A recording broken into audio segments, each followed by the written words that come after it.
এই যে দেখুন, একজন ড্রাইভার হওয়া করলে এত সোজা না। একজন ড্রাইভার হলে অনেক পরিশ্রম, অনেক মেধা খাটাইতে হয় এবং কি অনেক বছর ধরে ওস্তাদের পিছে পিছে ঘুরে তারপর ড্রাইভার হতে হয়। যেমন এই ড্রাইভার ভাইটি অসাধারণ টেকনিক খাটিয়েছে গাড়িটাকে এপার আনার জন্য, কিন্তু রাস্তায় কেদা, রাস্তাটাও খুব খারাপ অবস্থা, কিন্তু কীভাবে আনবে?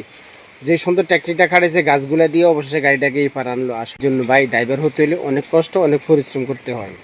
এই বুদ্ধিটা আপনার জন্য, কেন আপনার মোবাইলের ব্যাটারি গরম হয়ে যেতেছে, তার জন্য এই বুদ্ধিটা খাটান, অবশ্যই মোবাইল ঠান্ডা হয়ে যাবে। হায়াত মতের মালিক আল্লাহ তালা।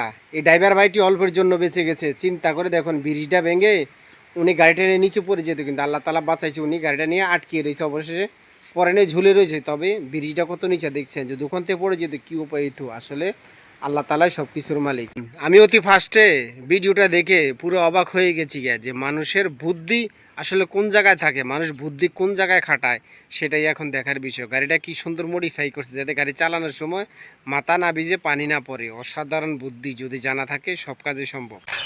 পালাইবি কই যাইয়া রে মানুষ, পালাইবি কই যাইয়া, আজ রাইলা শিয়া যখন বান্দিবে কষিয়া রে।